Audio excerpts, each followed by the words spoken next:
It's Fate time! Hello and welcome to another figure review. Today we're going to have a look at the Figma number SP128. It's Altria Pendragon in the racing version.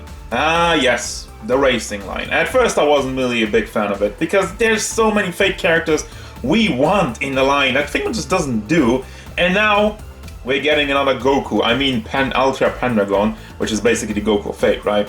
Still, at the end of the day, the more I looked at it, the more I kind of fell in love with the design, and the idea doesn't seem so bad, as long as we're getting good figures out of it. I mean, have they stopped doing racing Mikus? I haven't really paid attention to that. Somebody let me know in the comments. 13.5 centimeters to the top of the head if you count the Aigao. Idiot! I meant Aoge, not Aigao. Different thing. It's 14, the one hair that's sticking out. 5.1 inches tall. For size comparisons, I have here's Jalter, Racing Donatello, SH Figure Arts Armika, and Darkseid. What else do we have coming up? We got Nero coming up. That one I actually pre-ordered because I love Nero, and we also got a Jean, which I have not pre-ordered, so we'll look into that if I get that. Back to this figure, face sculpt looks lovely, lovely, lovely.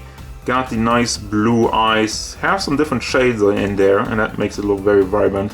You got the hair, which is wavy, a little bit wavy in the wind. Ponytail in the back goes apart and does for some very dynamic wind poses. If she's standing still, it doesn't make any sense though, that's another thing, but I guess it's racing! She's supposed to be at the racetrack, right? So the hair should always be wavy.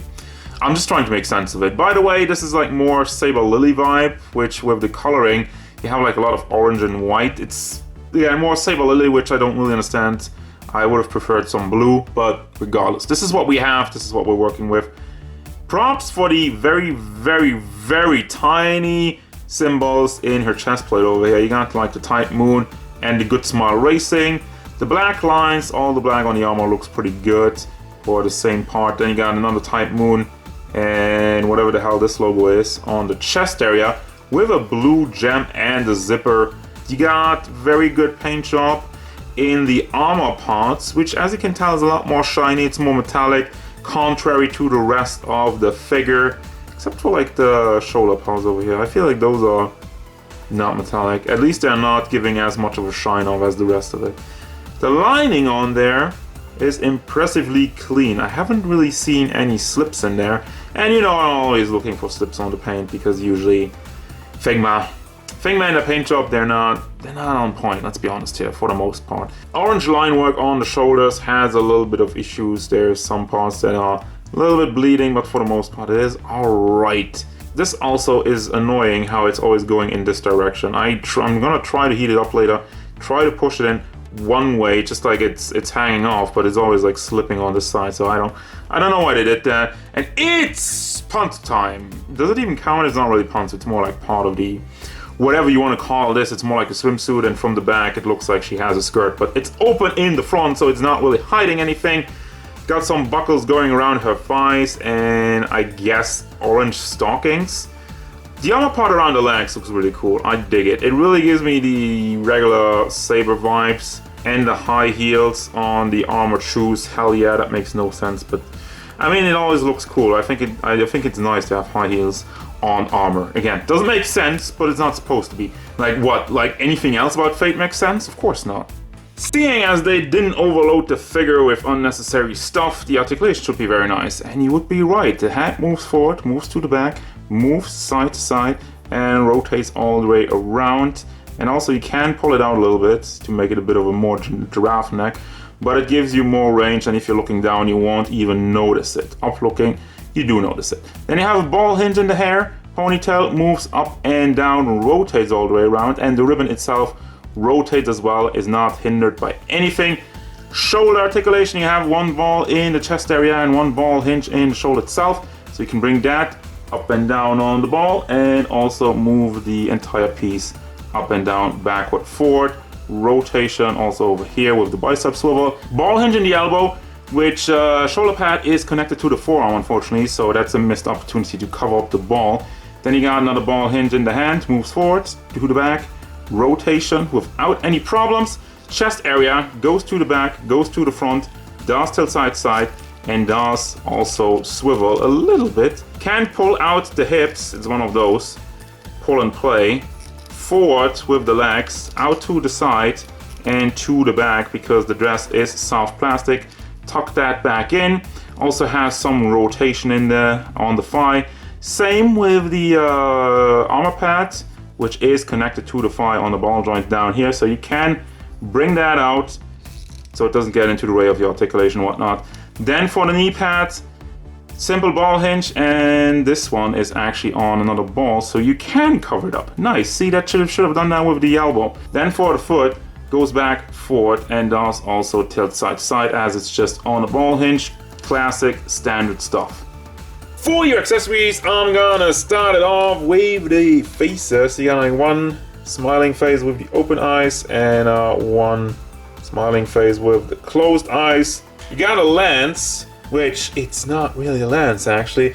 It's one of those big racing type umbrellas which is folded together so it looks like a lens. Kind of sharp at the tip over here. Got some nice metallic. The black paint job is not great. It has some bleeding. It's not the cleanest, but for the rest of it, it is okay. This piece is just connected. You can take this off if you choose to do so, but I don't know why you would. Then you have a cape with some fuzzy stuff on the top and some lines that are very nicely painted.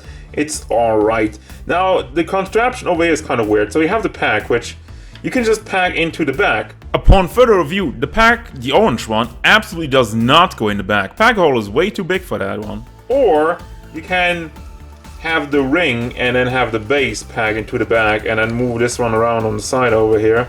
Or you have like a simple pack like that to pack it into the back. So there's some options with that. I don't know why I did all of that, but anyway, it's cool. More options means more fun. Got two peace sign, well, kind of peace sign hands and two holy hands and the fist hands. And then you got the Figma base with the additional pack for that one.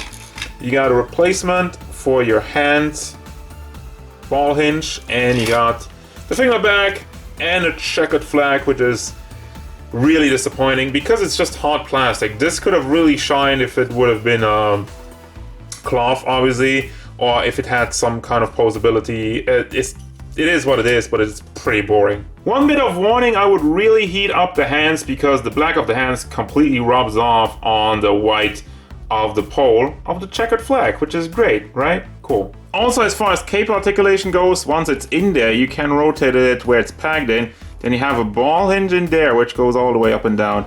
And you got another ball hinge in here, so you can bring that up, down. Have some kind of rotation. Now, another note is, I hate that they made this way. I mean, like, articulation is fine, but this just looks ugly. Why did they make an extra point there? I will never know. I don't appreciate it. And I don't agree with it. Before I get to the final thoughts, here's another point of dissatisfaction. I don't like that we don't have an angry face. You can't have like a battle pose or whatever with her if she has only those happy faces. Now, a lot of you always ask me, well, can you switch the faces around? And I cannot switch every single figure in existence around. That's why I'm showing you the connection of it. This is how it looks. Compare this to your faces and see if it fits. And it's gonna bring me to the final thoughts for this Figma Fate Altria Pendragon in the racing version. I have a headache because my head is split. On one hand, I still don't really care for the entire racing idea. It's just like, it's such a weird crossover. And I know, I get it, you don't have to buy it, but it's still Fate, and I like Fate. So objectively, the figure itself is actually quite nice.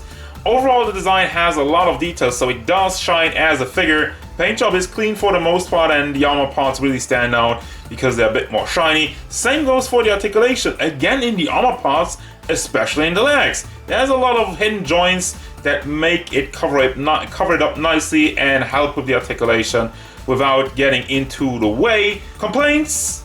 The accessories. No yelling face, no angry face, nothing to display her in battle, and the cape with the weird articulation, which I rather would not have and just have a clean looking cape. As such, I will still recommend this figure if you're a fan of the design, and if you, for whatever reason, are a fan of Good Smile Racing. I mean, hey, there's probably people out there fans of Good Smile Racing. I don't want to piss anybody off, but I'm just saying, But if you're a Fate fanatic, you have to decide for yourself if this design is worth it for you. If you really want to go deep and get all of Fate Figmas, then this is still a good figure. But if you don't care about it, obviously, you don't need it. So that's gonna do it, guys. As usual, thank you very much for watching. Don't forget, if you enjoyed this review, hit it up with a like and subscribe to the channel so you can stay tuned for more figure reviews, card game stuff, and whatever. Altria Pendragon wants a goddamn yelling face. How you want to battle? You even have a lance, but no fighting. Ah.